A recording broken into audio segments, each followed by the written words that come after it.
Is, am, are, was, were, will, shall, should, ये सब का हम देखे हैं कि एक एक कर यूज़ कहाँ करते हैं। यहाँ पे आप देखो इज, एम, आर का यूज़, वाज, वर का यूज़, विल, सेल का यूज़, है ना। तो एक एक सेंटेंस का हैज़, हैव का यूज़, तो एक एक वर्ड का हम लोग यूज़ करेंगे विथ एग्जाम्पल, ताकि आप पहले आप अंतर समझ पाओ। तो पहले आप देखिए इज, एम, आर। अब देखो इज का मतलब आप बोल सकते हो हैं, हूँ, है ना। तो इज का मतलब है का प्रयोग करो, एम का मतलब हूँ का प्रयोग, आर का मतलब है या हो। तो इज का मतलब देखा है, एम का मतलब हूँ, आर का मतलब है या हो का प्रयोग करते हैं। वाज, वर क्या है, तो वाज का मतलब था, थे, थी, और वर का हो गया प्लूरल, तो वर का मतलब ही थे। यहाँ पे हम लोग पढ़ क्या रहे हैं, बिल्कुल बेसिक से आपको मैं चाह रहा हूँ कि बेसिक से सिखा दूँ, ताकि आप अंग्रेजी आसानी से बोल सको, आसानी से लिख सको। तो आसानी से अंग्रेजी बोलना लिखना आप सीख सको, इसके लिए हमने क्या किया है कि एक बेसिक कॉन्सेप्ट देने का प्रयास किया कि आखिर is, am, are, was, were का प्रयोग कहाँ करते हैं। आगे देखो विल और सेल। तो विल और सेल तब हम बोलते हैं हिंदी में, जैसे बेसिक के लिए कि जैसे गागेगी बोलना हो, तो विल और सेल का प्रयोग वहाँ पे कर सकते हो। इस तरह से आप आगे देख सकते हो कि is, am, are, was, were, will, shall, has, have, had. अब हैज़ क्या है, तो हैज़ रखना, है ना, हैव रखना, है ना, हैज़, हैव, हैड, तो रखता है, रखता है, रखते थे, इस तरह का प्रयोग करेंगे हैज़, हैव, हैड में। इसके साथ साथ आप आगे बढ़ोगे तो आप देखोगे आगे जाते जाकर के शुड का मतलब चाहिए के सेंस में, शुड चाहिए, कैन सकना, कैन का मतलब शकना, मे का भी सकना, का ये सेंस निकाल करके आप बेहतर अंग्रेजी बोल सकते हो। अब यहाँ पे हम लोग देखें तो use of is, am, are. तो एम आर क्या कह रहा है भाई, तो एम आर का मतलब जैसे बोलना हो कि आई एम अ टीचर, तो आई एम अ टीचर, मैं टीचर हूँ, है ना, I am a teacher, I am a student, I am an engineer. तो इस तरह से सेंटेंस आप बना सकते हो। अब लड़का बोला मैं गरीब हूँ, तो आई एम पुअर, मैं चालाक हूँ, आई एम क्लेवर, हम लोग धनी हैं, वी आर रिच, आप बुद्धिमान हैं, यू आर वाइज। देख रहे हो, आप बुद्धिमान हैं, यू आर वाइज, आप लोग स्वस्थ हैं, यू आर हेल्दी, तुम लोग चोर हो, यू आर थीफ, तुम लोग ईमानदार हो, यू आर ऑनेस्ट, वह लंबी है, सी इज टॉल, है ना, वह सुंदर है, सी इज ब्यूटीफुल, राम दुबला है, राम इज थीन, वे लोग मेहनती हैं, दे आर लेबोरियस। इस तरह से सेंटेंस हम लोग बोल सकते हैं। आगे देखते हैं, हमने कहा मैं एक विद्यार्थी हूँ, आई एम अ स्टूडेंट, तुम एक गायक हो, यू आर ए सिंगर, आप एक डॉक्टर हैं, यू आर ए डॉक्टर, वह एक गायिका है, सी इज अ सिंगर, सीता एक नर्स है, सीता इज अ नर्स। इस तरह से आप आराम से किसी भी सेंटेंस को बोल सकते हैं।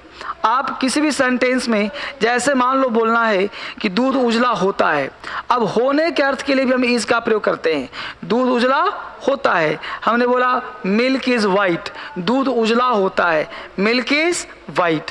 दूध मीठा होता है, मिल्क इज स्वीट। तो इज का मतलब होता है भी आप निकाल सकते हो, इज का मतलब होता है ना, दूध मीठा होता है, मिल्क इज स्वीट। पानी ठंडा होता है, वाटर इज कोल्ड। चीनी मीठी लगती है या चीनी मीठी होती है, शुगर इज स्वीट। तो लगती है, होती है को भी आप इज, एम, आर से प्रयोग कर सकते हो, है ना। चीनी मीठी होती है, शुगर इज स्वीट, चीनी मीठी लगती है, शुगर इज स्वीट। आदमी मरणशील होता है, तो आदमी का मरणशील, तो आदमी बोल दिया मैन इज मॉर्टल, तो आदमी मरणशील होता है, मैन इज मॉर्टल। शिक्षक दयालु होते हैं, teachers are kind, teachers are kind. देख रहे हो, इस तरह से आप याद करो। बच्चे नटखट होते हैं, children are naughty, children are naughty. आप बस लगे रहें, अंग्रेजी आपका स्ट्रांग हो जाएगा।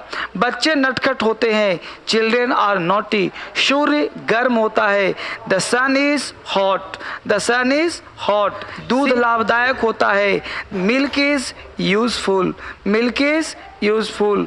आम मीठा होता है, the mango is sweet, the mango is sweet. गरीब ईमानदार होते हैं, the poor are honest, the poor are honest. इस तरह से आप इसका प्रयोग देख सकते हो। आगे हम लोग देखें वाज वेयर का प्रयोग। यहाँ पे वाज वर्ब की बात करें बच्चे, तो वाज वेयर से भी आप जितने चाहो सेंटेंस बना सकते हो।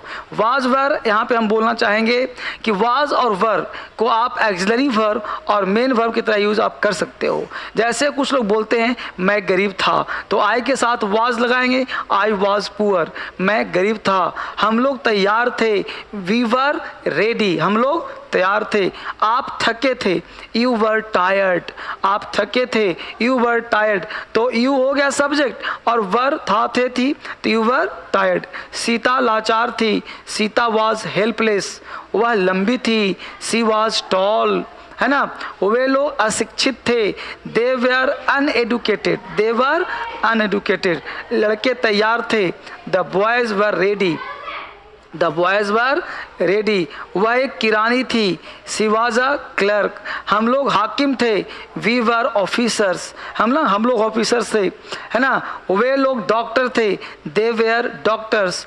रामू और गोपी किसान थे, Ramu and Gopi were farmers. वह एक डॉक्टर थे, ही वाज अ डॉक्टर, है ना। इस तरह से आप सेंटेंस बना सकते हो। आप चाहो तो आप इस सेंटेंस को इंट्रोगेटिव भी फ्रेम कर सकते हो। जैसे बोलते हैं ना, क्या मैं गलत था, वाज आई रॉन्ग, क्या मैं पागल था, वाज आई मैड, क्या वे दुखी थे, वर दे सैड, क्या सीता सुंदर थी, वाज सीता ब्यूटीफुल। इस तरह से अंग्रेजी बोलना लिखना आपके लिए काफ़ी आसान हो जाएगा, है ना। आप इसको सेंटेंस को इजी से, मान लो आपको विल बी और शैल बी से बोलना है ना। तो विल बी शैल बी का मतलब जहाँ पे गागे का सेंस होगा, तो गागे की जहाँ बोलना होगा वहाँ विल बी और शैल बी का प्रयोग कर सकते हो।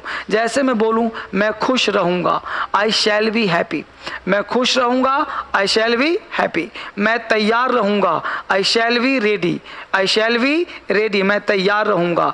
हम लोग भूखे रहेंगे, we shall be hungry, we shall be hungry. Sita बीमार रहेगी, Sita will be ill, Sita बीमार रहेगी, सीता विल बी इल। वे लोग ईमानदार रहेंगे, दे विल बी ऑनेस्ट, वे लोग ईमानदार रहेंगे, दे विल बी ऑनेस्ट। आप आराम से एक एक सेंटेंस को रिवीजन करें। मैं इतना बार बार इसलिए बोल रहा हूँ कि आप आसानी से, क्योंकि आज मेरा मन हुआ कि आपको एक बेसिक वीडियो दे दूँ जिससे बच्चा बेसिक से प्रैक्टिस करे, एक एक लेटर का प्रैक्टिस करे, जिससे वो आसानी से अंग्रेजी बोल सके और लिख सके।